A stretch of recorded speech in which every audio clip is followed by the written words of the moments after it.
तर मिनी विधानसभा अशी ओळख असलेल्या राज्यातील 250हून अधिक नगरपरिषद निवडणुकीच्या प्रचाराचा धुरळा आज रात्री थंड होईल।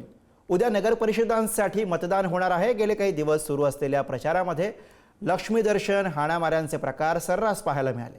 कसा होता नगरपरिषद निवडणुकांचा हा प्रचार, बघूयात याबाबतचा हा स्पेशल रिपोर्ट।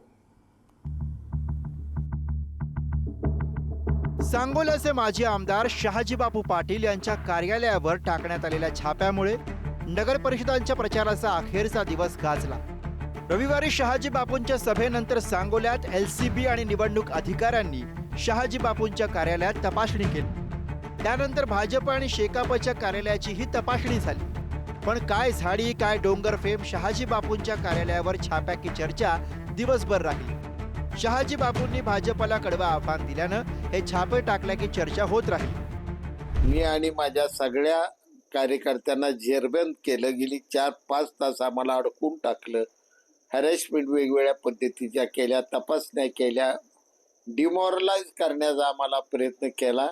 ज्या पद्धतीनं बापूंच्या ऑफिसवरती धाड पडली त्याच पद्धतीने शहर विकास आघाडीच्या सुद्धा ऑफिसवरती धाड पडली आणि त्या कारणाने बापूंना ती एक संधी मिळाली की भावनिक साथ घालूया, माझ्यावर किती अन्याय होतोय अशा पद्धतीने भासवण्याचा प्रयत्न बापू करतायत। पण इथली जनता ही सुज्ञ आहे। अशा खोट्या बिनबुडाच्या आरोपाला जनता बळी पडणार नाही हा विश्वास मला। ऊस आधी खायला चांगला गोड लागत होता, आता ऊस उलटा आलेला आहे असं मी सकाळीच बोललेलो आहे। आता घ्या। भारतीय जनता पार्टीचे प्रदेशच्या अध्यक्षांनी सांगितलं की आमची माहिती 2 डिसेंबरपर्यंत आहे। हे सूचक जे लाईन बोलले गेलेलं आहे त्याचं कारण असं आहे की ऑपरेशन लोटस जो आहे ते त्यांनी सुरू केलेलं आहे। एकनाथ शिंदेचे आमदारासहित, त्यांचे माजी आमदारासहित आणि अजित पवारांच्या आमदारासहित या सगळ्यांनाच ऑपरेशन लोटसमध्ये घेण्याचा त्यांचा प्रयत्न सुरू झालेला आहे। काय नाही, काय ती काय चौकशी होईल आणि त्याच्यामध्ये काय एवढं सिरियसली घेण्यासारखं नाही आहे। 4 दिवसांपूर्वी शिंदे शिवसेनेचे आमदार संतोष बांगर यांच्या कार्यालयावर सुद्धा अशीच धाड पडली होती। या निवडणुकांच्या निमित्तानं महायुतीमधील 3ही पक्षांचा एकमेकांविरोधातील टोकाचा संघर्ष राज्यभर पाहायला मिळाला। उल्हासनगर डोंबिवलीमध्ये पक्षप्रवेशांवरून वाद शिगेला पोहोचला। 2 डिसेंबरपर्यंत युती टिकवायची असं रवींद्र चव्हाणांनी म्हटलं। पुढे युती टिकवायची आहे का असा सवाल श्रीकांत शिंदेंनी केला। कोकणात नितेश राणे विरुद्ध निलेश राणे असा संघर्ष उघड पाहायला मिळाला। नांदेडमध्ये संजय शिरसाट विरुद्ध अशोक चव्हाण वाद पेटला। गुलाबराव पाटील यांच्या लक्ष्मी दर्शनाच्या वक्तव्यावरून वादंग निर्माण झाला। राज्याच्या तिजोरीच्या चाव्यांवर 3ही पक्षांकडून दावे प्रतिदावे करण्यात आले।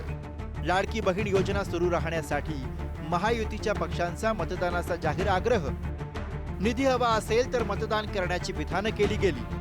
आणि आता तो नगर विकास खाता आपल्याकडे वेळ माल आहे। नगर विकास में बाहेर खाती टाकून झोपा तुम्ही बी 1 तारखेला लक्ष्मी येणार। बघता काय झोपलाय। तुमच्या खात्यातला एक मंत्री नगर विकास खाता आमच्याकडे आहे, त्यावेळेला आम्हाला पैशाची चिंता नाही असं जेव्हा सांगतो तेव्हा ताबडतोब त्या मंत्र्याला बरखास्त केलं पाहिजे आणि नगर विकास खाते ज्याच्याकडे आहे त्याच्याकडून ते काढून घेतलं पाहिजे, तर तुम्ही राज्याचं नेतृत्व करता असं आम्ही मानतो। नगरपरिषद निवडणूक प्रचारामध्ये सत्ताधाऱ्यांनी पैशांचा प्रचंड वापर केल्याचा आरोपही सातत्यानं करण्यात आला। शिंदे शिवसेनेचे नेते निलेश राणे यांनी भाजप कार्यकर्त्याच्या घरी जात पैशाचं स्टिंग ऑपरेशन केलं, ते जोरदार गाजलं सुद्धा। राणे बंधूंमधील संघर्षही समोर आला। त्यासोबतच राज्यभरामध्ये अनेक ठिकाणी पैशांचा खेळ खेळल्याचा आरोपही करण्यात येतोय।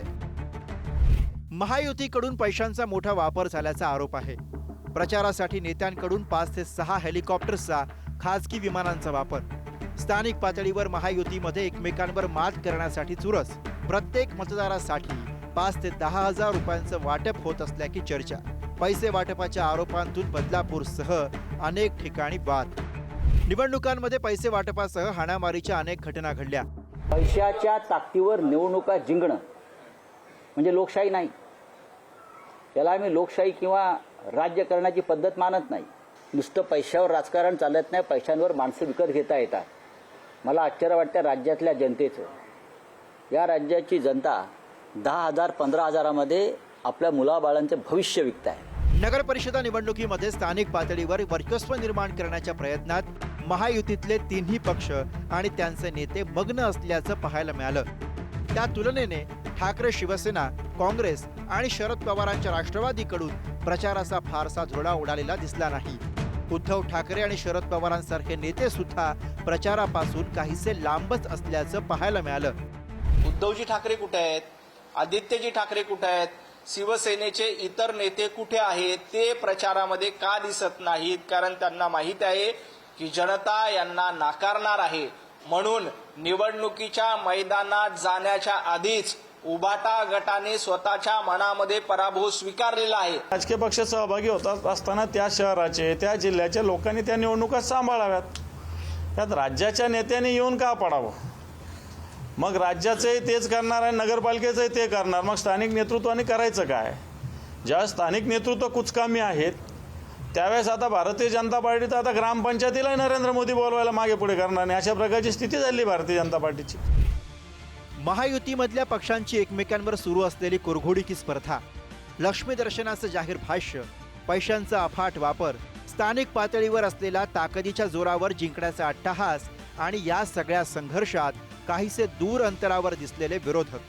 नगर परिषदांच्या निवडणुकांच्या प्रचाराचं वैशिष्ट्य हेच म्हणावं लागेल. ब्युरो रिपोर्ट, पुढारी न्यूज.